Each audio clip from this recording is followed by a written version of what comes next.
जानते हैं कि आप कितने बड़े बेवकूफ़ हैं। इनफैक्ट अब तक हम सब थे, क्योंकि ये चाहते हुए भी कि हमारा देश सुपर पावर बने, हम उस देश का सामान खरीदते थे जो हमारे विरोध में खड़ा है। आप इतने मूर्ख कैसे हो सकते हैं कि अपना सारा पैसा विदेशी सामान खरीदने में बर्बाद कर रहे हैं और फिर शिकायत करते हैं कि भारतीय अर्थव्यवस्था डूब रही है, सरकार अच्छा काम नहीं कर रही है, बेरोजगारी बढ़ रही है, और ये शिकायतों की लिस्ट काफ़ी लंबी चौड़ी है।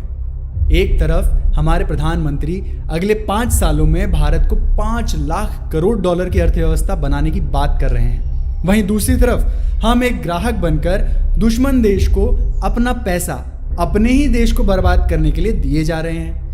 अगले 5 वर्षों में हमारी अर्थव्यवस्था को 5 लाख करोड़ डॉलर तक पहुंचाना भारत का उद्देश्य है। भारत का लक्ष्य है अगले 5 साल में अपनी अर्थव्यवस्था को 5 ट्रिलियन डॉलर तक का विस्तार देना। यह एक अच्छा विचार है, लेकिन मैं हमारे प्रधानमंत्री से सहमत नहीं हूं। हम कभी भी 5 लाख करोड़ डॉलर की अर्थव्यवस्था तक नहीं पहुंच सकते। जानते हैं क्यों? हम सब उसकी वजह हैं। हम कभी भी अपने भारतीय उत्पादों और भारतीय व्यवसायों का समर्थन ही नहीं करते, क्योंकि वो सब हमारे लिए कोई ब्रांड नहीं है। या तो हम दुकानदारों से लड़ते हैं या हम सरकार को दोषी ठहराते हैं। हम कभी किसी सॉल्यूशन के बारे में नहीं सोचते हैं। दरअसल समाधान ढूंढने के लिए ज़्यादा मेहनत करनी नहीं है, समाधान हमारे सामने है, पर हमने इस पर कभी ध्यान ही नहीं दिया। चलिए एक बार स्वदेशी फर्स्ट इस पर विचार करते हैं। यह केवल विदेशी सामानों का बहिष्कार करने के बारे में ही नहीं है, और ना ही इसके कारण आपको बेरोजगारी और गरीबी जैसी चिंताओं से परेशान होने की आवश्यकता है। बस उन बातों का ख्याल रखें जो मैं आपको बताने जा रहा हूं। उदाहरण के तौर पे मान लीजिए कि आप एक मग खरीदने के लिए गए और आपके सामने 2 विकल्प हैं। एक चाइना का मग जो कि 20 रुपए का है और एक भारतीय कंपनी का मग जो कि 25 रुपए का है। आप यकीनन पैसा बचाने के लिए चाइना के मग को चुनेंगे। क्या आपको पता है कि इससे हमारे देश पर क्या असर होगा और आप पर क्या असर होगा? जब आप विदेशी सामान खरीदते हैं तो स्वाभाविक रूप से पैसा उस देश को डॉलर के रूप में जाता है, जिसकी वजह से हमारे रुपए की स्थिति कमजोर हो जाती है।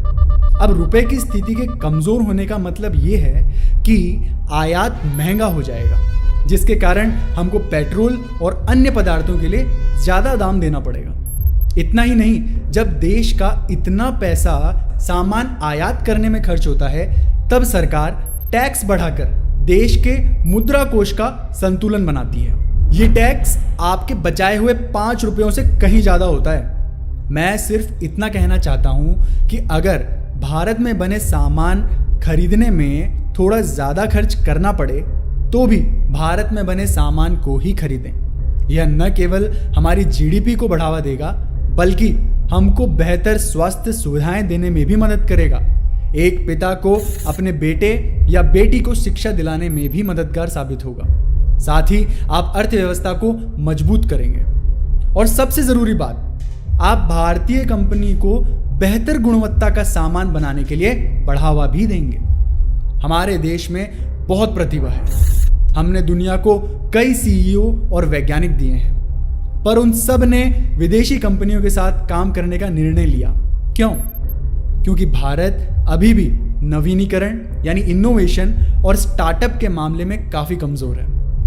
आज़ादी के 70 साल बाद भी हमारे देश के 60% लोगों की आजीविका का साधन खेतीबाड़ी ही है, और हमारे किसान भाई आज भी पुराने और बेअसर तरीकों से खेती कर रहे हैं। हजारों समस्याएं हैं जिसके लिए नए नए समाधानों की ज़रूरत है, और ये नए नए समाधान अपने आप में एक उद्योग बनने की क्षमता रखते हैं। हमारी शिक्षा प्रणाली के तो क्या ही कहने। स्कूल कॉलेजों में ज़्यादातर ऐसे विषय पढ़ाए जाते हैं जिनका कि रोज़मर्रा के जीवन में कोई उपयोग ही नहीं है। राजनीतिक खींचतान और खराब शिक्षा प्रणाली के कारण हम कई दशकों से पीछे रहे हैं, लेकिन अब थोड़ा सकारात्मक बदलाव देखा जा रहा है। अब सरकार नए रिसर्च सेंटर्स और स्टार्टअप्स को प्रोत्साहित कर रही है और सहयोग भी दे रही है। इसलिए उपभोक्ता के रूप में अब ये हमारी जिम्मेदारी है कि हम स्वदेशी कंपनियों का समर्थन करें। ये सही है कि अभी भी हम कई क्षेत्रों में पिछड़े हुए हैं, पर अब समय आ गया है कि हम अपने देश के प्रोडक्ट्स को सुधारने में अपना योगदान दें। हमें भारतीय स्टार्टअप को मौका देना चाहिए। हमें स्टार्टअप्स की सेवाएं लेनी चाहिए और उनके सामान को खरीदना चाहिए। यह कदम हमारे देश के स्टार्टअप कल्चर और अर्थव्यवस्था को निश्चित ही बढ़ावा देगा। इस तरह हमारे देश के उत्पादक अपने सामान की गुणवत्ता पर ध्यान दे पाएंगे और उनको चाइना की तरह घटिया सामान नहीं बनाना पड़ेगा।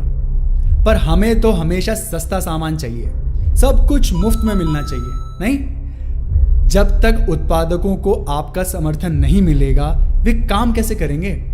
नुकसान से बचने के लिए वो अपने उत्पादों की गुणवत्ता को गिरा देते हैं। अब आप ये कहेंगे कि चाइनीज प्रोडक्ट सस्ता और किफ़ायती क्यों है? वो इसलिए दोस्तों, क्योंकि चाइना में ऑफिस के कर्मचारियों और कारखानों में लगे लोगों को 12-12 घंटे काम करने पे मजबूर किया जाता है। चाइना में लोग काम के तनाव के कारण आत्महत्या तक कर रहे हैं, क्योंकि वहां पर लोगों के काम और निजी जीवन में कोई संतुलन ही नहीं है। लोगों से जबरदस्ती काम करवाकर चाइना अपने सामान को कम कीमत में बाजार में बेच रहा है। आप खुद ही देखिए, दिवाली आने से पहले वो लाइट और दिए बनाकर भेज देते हैं। होली से पहले ही उनकी पिचकारियां मार्केट में आ जाती है। अब तो नाग पंचमी के लिए नकली नाग भी बनाते हैं वो लोग। अरे हमसे ज़्यादा तो वो इंतज़ार करते हैं कि हमारे पर्व और त्योहारों का।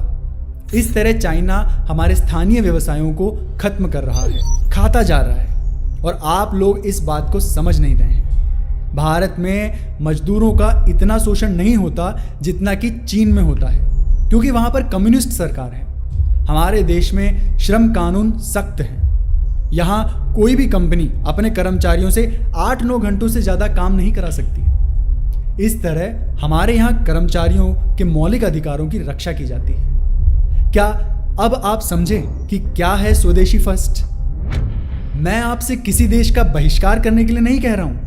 मैं सिर्फ ये कह रहा हूं कि आप अपने देश का समर्थन कीजिए। आपकी पहली पसंद भारतीय सामान ही होनी चाहिए, भले वह थोड़ा महंगा ही क्यों ना हो।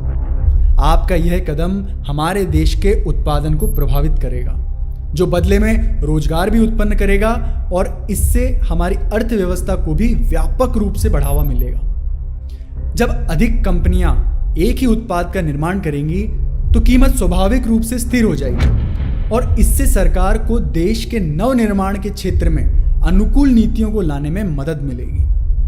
1905 में अंग्रेजों के खिलाफ हमने एकजुट होकर स्वदेशी आंदोलन चलाया था, लेकिन अब की बार हम बाजार में एक सस्ती कीमत तय करने वाले देश का मुकाबला कर रहे हैं। स्वदेशी फर्स्ट यह एक आंदोलन के रूप में बदलना चाहिए। स्वदेशी उत्पाद खरीदना हमारी एक आदत बन जाना चाहिए।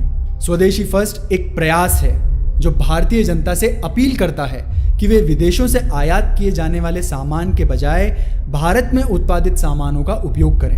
हम रातों रात इतने सारे विदेशी उत्पादों का विकल्प नहीं खोल सकते, इसलिए अभी हमको कुछ विदेशी उत्पादों पर निर्भर रहना पड़ेगा।